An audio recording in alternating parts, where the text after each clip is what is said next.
Today we will talk about important questions of chapter 7 of The World Around Us Class 5 textbook.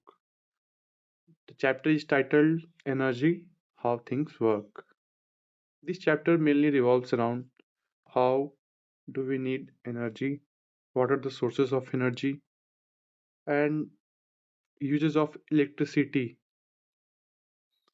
Let's discuss some of the important questions of this chapter. This video will be in bilingual form. I will use both Hindi and English. Let's discuss first question. First question is, what is energy? Energy is what makes things move, light up, produce sound, do work, and change temperature. That means making things hot or cold. आप सभी जानते हैं energy का तात्पर्य ऊर्जा से है।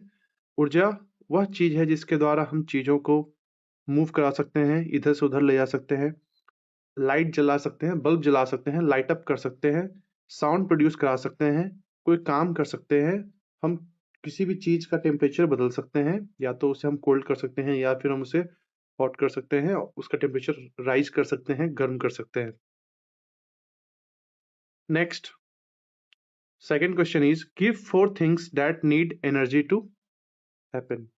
4 ऐसे एग्जाम्पल्स आपको देने हैं जिन्हें करने के लिए आपको ऊर्जा की आवश्यकता लगेगी, एनर्जी की आवश्यकता लगेगी। तो आप बहुत सिंपली आप अपने रियल लाइफ से संबंधित, आप रियल वर्ल्ड में जो आप एप्लीकेशंस करते हो, हर दिन आप वो काम करते हो, उन सब में एनर्जी की आवश्यकता लगती है। जैसे आप मूव करते हो, जैसे आपके घर में लाइट आती है, लाइट जलाते हो, आप साउंड में बनाते हो, जैसे आप स्पीकर्स पे, आप मोबाइल पे, स्मार्टफोन्स पे, कंप्यूटर्स पे, टीवी पर आप म्यूजिक प्ले करते हो, आप वीडियोस प्ले करते हो, तो उसमें साउंड जनरेट होता है, स्पीकर्स लगे होते हैं जो साउंड जनरेट करते हैं, और उसके लिए भी एनर्जी चाहिए। और आप गैस स्टोव पर खाने को गर्म करते हो या रेफ्रिजरेटर में खाने को ठंडा करते हो, और मे भी एयर फ्रायर का इस्तेमाल करते हो, ओवन का इस्तेमाल करते हो, माइक्रोवेव ओवन का। उन सब में मेनली चीज़ों को या तो गर्म किया जाता है या तो ठंडा किया जाता है, उनके टेम्परेचर्स को बढ़ाया घटाया जाता, उसके लिए भी एनर्जी की आवश्यकता लगती है। Now let's discuss third question, what are the sources of energy. ऊर्जा के क्या कौन कौन से स्रोत हैं? सोर्सेज का मतलब हुआ स्रोत, और एनर्जी का मतलब ऊर्जा से है। तो ऊर्जा हमें कहाँ कहाँ से मिल सकती है, उनके क्या सोर्सेज हैं, क्या स्रोत हैं जिनसे हमें एनर्जी प्राप्त होता है। तो कुछ ऐसे स्रोत हैं जो खुद ब खुद नेचुरल फॉर्म में आप यूज करते हो, वो दोबारा बन जाते हैं, आप यूज करते हो, वो फिर दोबारा बन जाते हैं।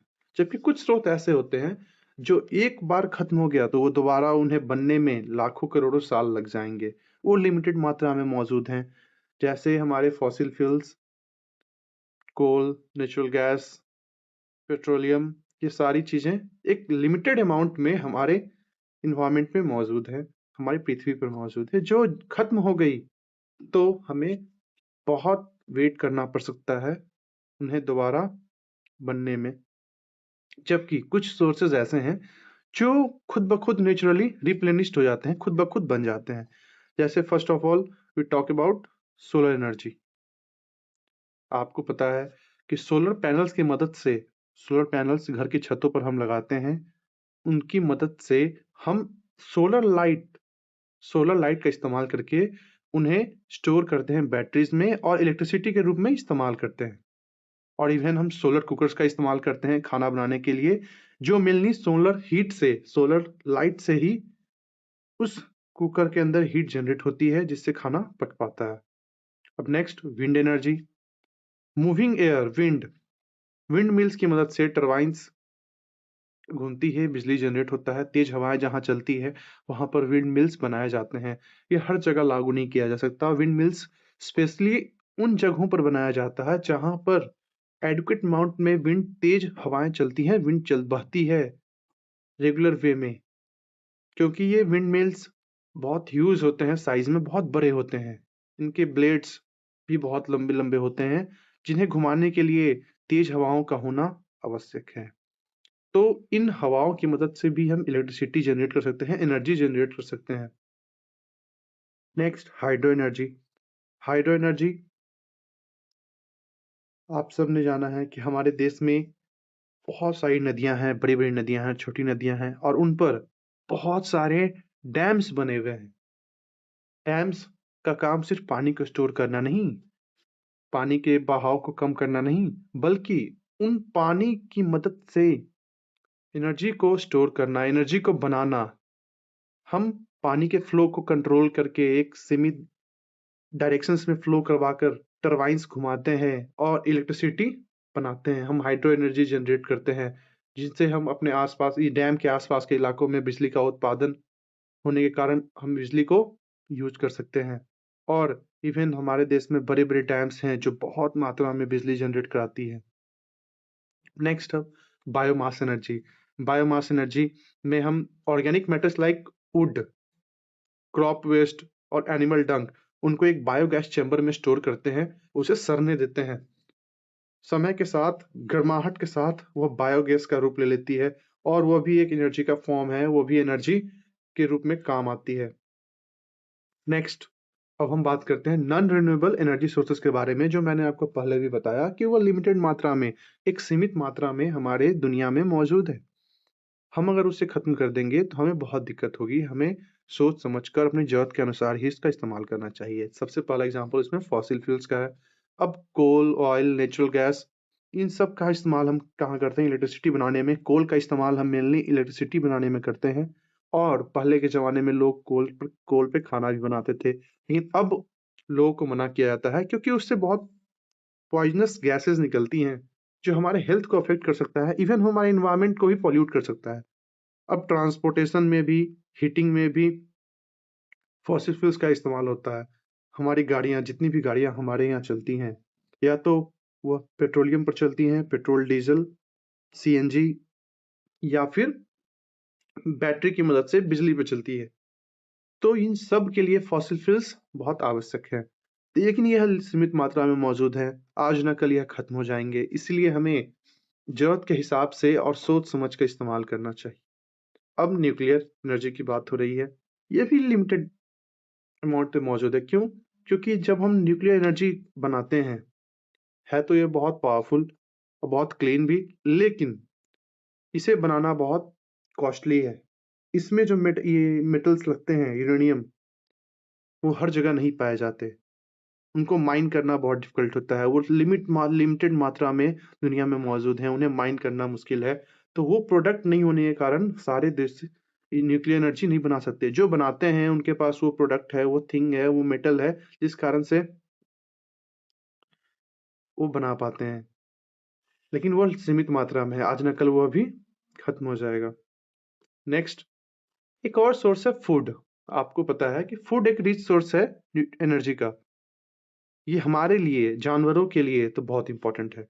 अगर ये हमारा बेसिक नीड है, it is basic need of animals for the survival. हमारे जीवन के लिए ये एक बेसिक नीड है। हम खाना खाते हैं, हमें एनर्जी मिलती है, तभी हम काम कर पाते हैं। आप किसी दिन खाना नहीं खाओगे, आप वीक फ़ील करोगे, आप लो एनर्जी फ़ील करोगे, आप टायर्ड फ़ील करोगे, आपको काम करने का मन नहीं करेगा, आपके अंदर वो एनर्जी नहीं होगी कि आप कोई हार्ड वर्क कर सके।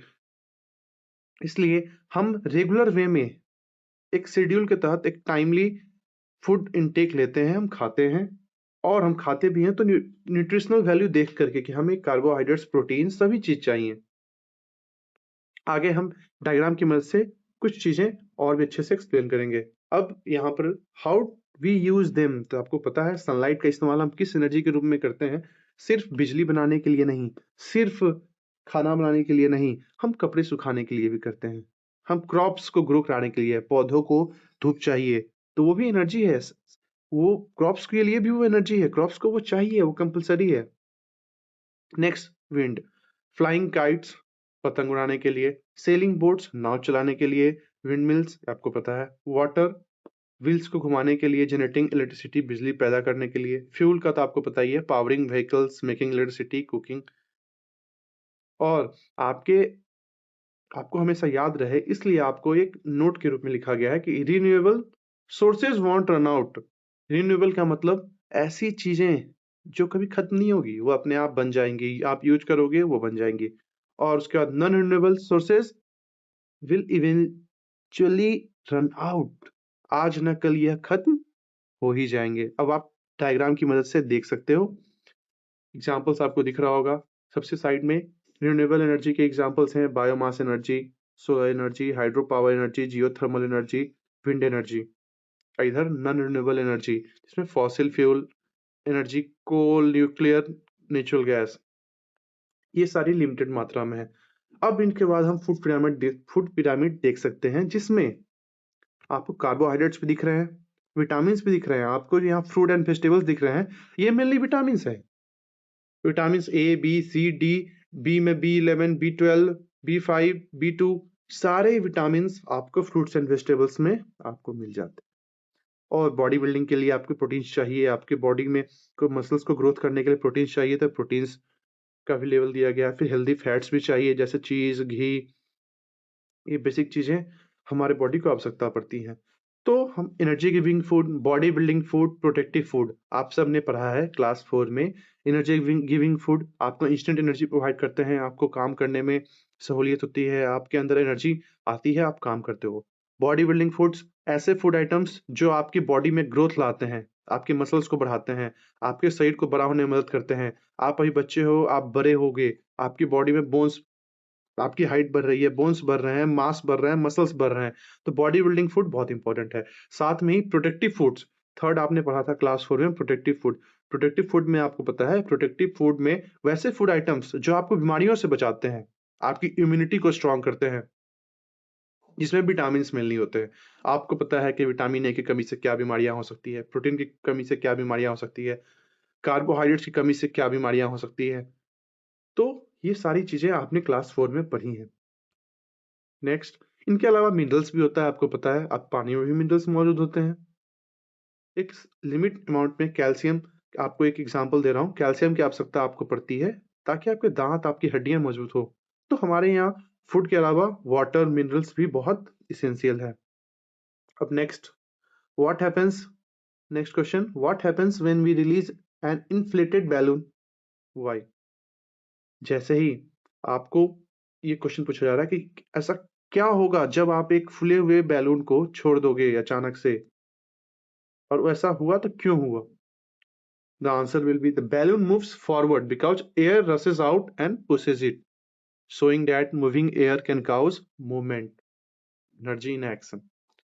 जब आप बैलून आपका फुला हुआ है, उसके अंदर एयर भरा हुआ है, जैसे आपने देखा है कि रॉकेट्स लॉन्च होते हैं और लॉन्च नीचे से ऊपर की तरफ जाते हैं तो बहुत ज्यादा हीट जनरेट करते हैं, बूस्टर लगा होता है और वो ऊपर की तरफ ढकेलते हैं। सेम मॉडल पे बैलून के अंदर बहुत सारा एयर भरा हुआ है और एयर निकलने का सिर्फ एक रास्ता है, जो नोजल है, जहां से हवा भरी गई है, सिर्फ वहां से। जब अचानक से आप बैलून को छोड़ते हो, उसके नोजल को, तो एयर बहुत तेजी से रिलीज होने लगती है उस बैलून के माउथ से, नोजल से, जिस कारण से वो इतनी एनर्जी क्रिएट करती है कि बैलून आगे की तरफ भागने लगता है, आगे बढ़ने लगता है। तो वो भी एक प्रकार का एनर्जी ही है, मूवमेंट हुआ। मूवमेंट कैसे हुआ, एयर ने एनर्जी लगाया, समझे। अब next question, how does the rubber band guitar activity so sound energy. Class 5 chapter 7 में एक एक्टिविटी भी दी गई थी कि आप एक रबर बैंड गिटार बनाइए, आपको स्टेप बाय स्टेप बताया गया था। तो यहाँ पूछा जा रहा है कि how does rubber band activity so sound energy, उस एक्टिविटी के द्वारा आप साउंड एनर्जी कैसे दर्शा सकते हो, कैसे। तो आपने, जब आपने एक गिटार बनाया, बहुत सारे बच्चों ने गिटार बनाया, तो आपने देखा कि जब आप रबर स्ट्रिंग्स को प्रेस करते हो, हिलाते हो, तो एक वाइब्रेशंस होते हैं, बहुत सारे वाइब्रेशंस होते हैं। मान लो आपने रैंडमली बहुत सारे रबर्स को एक बार में ऐसे खींचा, तो रबर फ्लेक्सिबल होता है, वो वाइब्रेट करता है, जैसे ही वाइब्रेशंस होते हैं वो साउंड प्रोड्यूस करते हैं। कोई फिक्स्ड साउंड नहीं है कि आप ऐसा साउंड खोज रहे हो तो ऐसा ही मिल रहा है, नहीं। वो एक एक्टिविटी थी जिसमें आपको यह दिखाने के लिए बताया गया था कि आप रबर के स्ट्रिंग्स में जब वाइब्रेशंस लाओगे तो वो साउंड प्रोड्यूस करेंगे और वो साउंड एनर्जी कहलाएगी। Next, why does water kept in sunlight become warmer than kept in shade। ये क्वेश्चन बहुत ही सिंपल है कि क्यों पानी जो धूप में रखा हुआ है, मान लो आप 2 ग्लास पानी लिए, a glass of water you kept in presence of sunlight and 1 glass of water you kept in inside your classroom or your room on the table. आपने अपने टेबल के ऊपर 1 ग्लास पानी रख दिया और 1 ग्लास पानी बाहर फील्ड में जहाँ धूप है वहां रख दिया। तो आप नोटिस करोगे कि जो धूप में पानी आपने रखा था फील्ड में, वो पानी वार्म हो चुका है इन कंपैरिजन टू जो ग्लास में पानी आपके रूम में मौजूद है टेबल पे। ये कैसे हुआ? इसका आपको आंसर बहुत इजीली आपको पता है कि सनलाइट हीट प्रोड्यूस करती है। सनलाइट, आप बहुत देर तक सनलाइट में खड़े रहोगे, धूप में खड़े रहोगे, तो आपको गर्मी लगेगी। वो गर्मी कैसे आई? तो सनलाइट से आपकी बॉडी में, आपकी बॉडी का टेम्परेचर राइज हुआ, आपको गर्मी महसूस होने लगी, आपको हीट महसूस होने लगी। सेम तरीके से जब सनलाइट लगातार पानी पर पड़ती है तो वो पानी को वार्म करने लगती है, हीट एनर्जी के रूप में वो पानी को गर्म करने लगती है। बस सिंपल सा आंसर इसका। Next, what is the main source of energy for living beings? हमारे लिए तो ये आपके, इसका आंसर तो सभी को पता है कि food is the source of energy for all living things, humans and animals. इंसान हो या जानवर हो, सबके लिए सबसे ज्यादा बड़ा सोर्स ऑफ एनर्जी क्या है? हमारे लिए फूड है। बाकी सारी चीजें सेकेंडरी हैं। Fossil fuels, renewable sources of energy, non renewable sources of energy, वो सेकेंडरी हैं, लेकिन प्राइमरी हमारे लिए तो फूड है। अगर फूड नहीं होगा तो हम जीवन जी नहीं पाएंगे, हमारी मृत्यु हो जाएगी, हमारे अंदर एनर्जी नहीं रहेगी, हम कोई काम ही नहीं कर पाएंगे। Next, water fuels, give examples. Fuels are materials that provide energy for work, like cooking or running vehicles. Examples: petrol, diesel, cooking gas, wood and coal. तो फ्यूल्स आपको पता है वैसा पदार्थ जो एनर्जी प्रोवाइड करता हो, किस चीज के लिए? कुकिंग के लिए या फिर गाड़ियों को चलाने के लिए। जैसे हमें एनर्जी मिलती है खाने से, उसी प्रकार से गाड़ियां चलानी हो या फिर खाना बनाना हो तो आपको फ्यूल चाहिए। फ्यूल डिफरेंट डिफरेंट फॉर्म्स हैं। पेट्रोल डीजल है, पेट्रोल डीजल से आप गाड़ियां चलाते हो। कुकिंग सीएनजी से, नेचुरल गैस है वो भी, उससे भी आप गाड़ियां चलाते हो। कुकिंग गैस आपको पता है एलपीजी। एलपीजी का भी इस्तेमाल सभी के घरों में होता है। एलपीजी सिलेंडर्स मौजूद होते हैं या फिर एलपीजी पाइपलाइन के द्वारा आपके घरों में गैस मुहैया कराई जाती है और आप उस पर खाना बनाते हो। अब पहले के ज़माने में लोग वुड, लकड़ियों से भी खाना बनाते थे, लकड़ी को जलाते थे, हीट प्रोड्यूस करते थे, आग जलाते थे और उस पे खाना बनाते थे। लेकिन वो पॉल्यूशन ज़्यादा क्रिएट करता था। लेकिन अब तो लोग एलपीजी का इस्तेमाल करते हैं खाना बनाने के लिए। कोल, पहले के ज़माने में लोग कोल का इस्तेमाल खाना बनाने के लिए भी करते थे, चूल्हा जलाने के लिए, बोरसी तापने के लिए। और अब कोल का इस्तेमाल आपको पता है कि हीट प्रोड्यूस किया जाता है इलेक्ट्रिसिटी जनरेट करने के लिए। बहुत सारे थर्मल पावर प्लांट्स हैं जहाँ पर कोल का इस्तेमाल किया जाता है। जैसे सबसे क्लोजेस्ट में NTPC, national thermal power point corporation के द्वारा एक थर्मल पावर प्लांट बार मुकामा में बनाया गया है, जहाँ पर रेगुलर वे में ट्रेन्स पर लदी हुई कोल वहां पहुंचती है, वहां पर अनलोड होती है और उन्हीं कोल्स को जला करके हीट प्रोड्यूस की जाती है और बिजली का जनरेशन किया जाता है और वही बिजली हमारे घरों तक पहुंचती है। Next question, why should be careful about using too much would और कोल? हमें ज्यादा लकड़ियां या फिर कोयले का इस्तेमाल से क्यों बचना चाहिए, क्यों हमें सावधानी रखनी चाहिए? तो आपको पता है कि बर्निंग वुड और कोल क्रिएट स्मोक और एंड पॉल्यूशन। जब आप लकड़ी जलाओगे या फिर कोल जलाओगे तो बहुत सारा पॉल्यूशन होता है, बहुत सारा धुआं होता है। तो हमें इसे सावधानी से इस्तेमाल करना है। ये हमारे हेल्थ को भी इफेक्ट कर सकता है, हमारे इन्वायरमेंट को तो पॉल्यूट करेगा ही। इसके साथ साथ आपके फेफड़ों में वो हवाएं जाएंगी तो हमारा हेल्थ पर इसका असर हो सकता है, हम बीमार पड़ सकते हैं। नेक्स्ट, इन द दिया एक्टिविटी विच दिया बर्न्स लॉन्गर एंड वाई? आपकी किताब में एक दिया एक्टिविटी थी जिसमें बहुत सारे दिया दिखाए गए थे कि किस प्रकार के दिया बनाए जा सकते हैं और इनमें से कौन ज्यादा देर तक चलेगा। तो आपको पता है कि जिस दिए में तेल हो, बाती हो, वो सबसे ज्यादा लंबा देर तक टिकेगा। क्यों? क्योंकि जो तेल है वो तेल फ्यूल का काम कर रहा है। उस बाती को वो जलाए रख रहा है, उसे रेगुलर वे में फ्यूल मिल रहा है और वो बाती जल रही है, दिया जले जा रही है। Next, write 5 things at home या class that run on electricity. Examples, आपको पता है आपके घर में, आपके विद्यालय में, आपके मोहल्ले में कोई भी 5 चीज ऐसी जो बिजली पर चलती है, आप आसानी से बता सकते हो। आपके घर में बल्ब जलता है, आपके घर में फैन चलता है, आपके घर में टेलीविजन है, आपके घर में रेफ्रिजरेटर है, कंप्यूटर्स हैं, and micro and many more. Washing machine हो गया, माइक्रोवेव ओवन हो गया, इवन ये फिल्टर्स लगे हुए हैं, रिवर्स ऑस्मोसिस वाले आरओ फिल्टर्स लगे हुए हैं, वाटर प्यूरिफायर्स, उनमें बिजली की आवश्यकता पड़ती है। तो बहुत सारी चीजें हैं, आप 5 नहीं आप 10 लिख सकते हो, इतना आसान है। Next, write to safety rules for using electricity. तो सेफ्टी रूल्स बहुत सारे हैं। आपको पता है कि कभी भी वायर्स को या डिवाइसेस को प्लग्ड इन जब भी लगा हुआ हो, बोर्ड में लगा हुआ हो, और वो आपको कहीं भी ऐसे बिना बंद किए हुए टच नहीं करना है। आप स्विच ऑफ कीजिए, तब प्लग कीजिए, देन स्विच ऑन कीजिए। डायरेक्ट स्विच ऑन करके आप कोई भी अपनी इलेक्ट्रिकल अप्लायंस ना लगाएं। आपको पता है, डू नॉट पुट फिंगर्स और ऑब्जेक्ट्स इनटू सॉकेट्स। जितने भी सॉकेट्स इलेक्ट्रिकल सॉकेट्स हैं, उसमें कभी फिंगर्स ना रखें। बच्चों को जानबूझकर समझाया जाता है, क्योंकि बच्चे में जिज्ञासा होती है, वो अपने उंगली को सॉकेट्स के अंदर डाल के देखने लगता है क्या होता है। तो ये बहुत डेंजरस है, उन्हें शॉक लग सकता है। और कहीं भी थर्ड, रिपोर्ट ब्रोकन वायर्स या fallen poles to an adult. अगर आपने कहीं देखा कि वायर्स कहीं कटे हुए हैं, कहीं टूटे हुए हैं, कहीं पोल गिरा हुआ है, तो आप इमीडिएटली अपने आसपास किसी एडल्ट को, वयस्क आदमी को इसके बारे में सूचना दें। बहुत, क्योंकि ये डेंजरस हो सकता है, आपको तुरंत इन्फॉर्म करना है।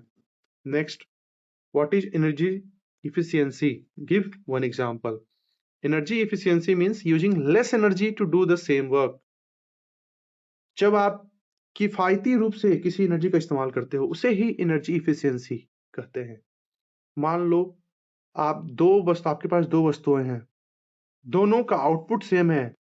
फॉर एग्जाम्पल, यहाँ पर मैंने बल्ब्स के लिए हैं, यहाँ पर दो बल्ब हैं, एक इनकैंडेसेंट बल्ब है और एक एलईडी बल्ब है। पहले के जमाने में इनकैंडेसेंट बल्ब का इस्तेमाल होता था, जो 100 वाट का, जनरली 100 वाट के होते थे, और 10 रुपए 12 रुपए में मिलते थे या 8 रुपए में मिलते थे। और ये इस साइड में 10 वाट का बल्ब है, एलईडी बल्ब है, जो मेनली अभी 70, 80, 90, 100 इस रेंज में मिलता है। दोनों से लाइट ऑलमोस्ट सिमिलर निकलती है, लेकिन एनर्जी कंजम्पशन बहुत ज्यादा है। जब हम 10 वाट के बल्ब से, मात्र 10 वाट के बल्ब से सेम लाइट प्राप्त कर सकते हैं, तो हम 100 वाट वाले इनकैंडेसेंट बल्ब का इस्तेमाल क्यों करें? अगर हम 10 वाट की जगह 100 वाट वाले इनकैंडेसेंट बल्ब का इस्तेमाल करेंगे, तो लाइट हमें उतना ही मिलेगा, पर बिजली खपत कई गुना ज्यादा होगी। आप अंदाजा लगा ले, अमूमन 10 गुना ज्यादा होगी। आप 5 घंटे 10 वाट के एलईडी बल्ब चलाओ, आप 5 घंटे 100 वाट के एलईडी ये इनकैंडेसेंट बल्ब चलाओ, ऑलमोस्ट 10 गुना ज्यादा बिजली कंजम्पशन इनकैंडेसेंट बल्ब के द्वारा होगा। तो ये बिजली की बर्बादी कहलाएगी। इसलिए इसे एनर्जी इफिशियंसी पे हमें ध्यान देना है। जरूरत के अनुसार हमें बिजली का उपयोग करना है और किफायती इस्तेमाल करना है। जहां पर हम बिजली बचा सकते हैं, हम जरूर बचाएंगे। Next question, why is electricity from coal harmful? आप सबको मैंने बताया है कि बिजली बनाने के बहुत तरीके हैं। आप सोलर एनर्जी से बना सकते हो, आप विंड एनर्जी से बना सकते हो, आप हाइड्रो एनर्जी से बना सकते हो, आप न्यूक्लियर एनर्जी से बना सकते हो। लेकिन मेन सोर्स बिजली बनाने का हमारे देश में अभी भी कोल को जलाना है। आप कोयला जला करके बिजली बनाते हो, थर्मल पावर प्लांट्स में आप कोयला जलाते हो और बिजली जनरेट करते हो। सबसे ज्यादा यही सोर्स है हमारी इलेक्ट्रिसिटी का। लेकिन ये डेंजरस है, सही बात है, ये हार्मफुल है। कैसे? क्योंकि ये स्मोक बनाता है, हार्मफुल गैसेस क्रिएट करता है। इतना धुआं थर्मल पावर प्लांट से निकलते हैं, और वो कहाँ मिलता है? तो हमारे इन्वायरमेंट में मिल जाता है, हमारे एटमॉस्फेयर में मिल जाता है। तो ये एयर को पॉल्यूट कर देता है, जो इवेंचुअली हमारे हेल्थ को भी इम्पैक्ट करता है, हमारे जीवन पे भी संकट आ जाती है, हमें तरह तरह की बीमारियां हो सकती हैं, और इन्वायरमेंट तो पॉल्यूट होगा ही। इसलिए हमें अवॉइड करना है। धीरे धीरे हम क्लीन एनर्जी की तरफ बढ़ रहे हैं। क्लीन एनर्जी में भी अभी प्रोडक्शन कम है, लेकिन समय के साथ हम क्लीन एनर्जी का प्रोडक्शन बढ़ा सकें। Next, what is clean energy? Give examples. The electricity made from natural sources like the sun, wind, or water that does not pollute with smoke or waste is called clean energy. आपने कोल के द्वारा बनाई गई बिजली के बारे में जाना। अब मैंने आपको बताया था कि बहुत तरीके हैं बिजली बनाने के। एक है क्लीन एनर्जी, जिसमें हम नेचुरल चीजें, नेचुरल सोर्सेज लाइक सन, विंड, वाटर की मदद से बिजली बनाते हैं। ये हमारे इन्वायरमेंट को पॉल्यूट नहीं करता, हमारे सेहत में इंपैक्ट नहीं देता, इसलिए हम इसे क्लीन, साफ सुथरी ऊर्जा कहते हैं। Next, explain how wind sun and water show energy in the activities. आपको पता है कि हमने बचपन में एक्सपेरिमेंट किया होगा कि मैग्नीफाइंग ग्लास का इस्तेमाल करते हैं और सन के लाइट को पेपर पर प्रोजेक्ट करते हैं मैग्नीफाइंग ग्लास की मदद से, तो पेपर बर्न होने लगता है। आपने देखा है, थोड़ी देर बाद प्रोजेक्ट करोगे आप, तो हीट से, इमेंस हीट से वो पेपर बर्न होने लगेगा। तो क्या वो हीट एनर्जी के एग्जाम्पल हुआ, कैसे इतनी हीट क्रिएट हो गई कि वो पेपर बर्न होने लगा। आप नॉर्मल पेपर रखते हो, नहीं बर्न होता, लेकिन आपने मैग्नीफाइंग ग्लास की मदद से जब प्रोजेक्शन किया तो इतनी ज्यादा हीट मल्टीपल टाइम्स क्रिएट हो गई कि वो पेपर को जलाने लगी। इसी प्रकार से आप नॉर्मल मॉडल बनाते हो जिसमें आप व्हील्स को पानी की मदद से रोटेट करते हुए दिखाते हो। तो ये सारी चीजें जब लार्ज स्केल पे की जाती है तो हम बिजली बना पाते हैं। Next, give to examples of stored energy from daily life.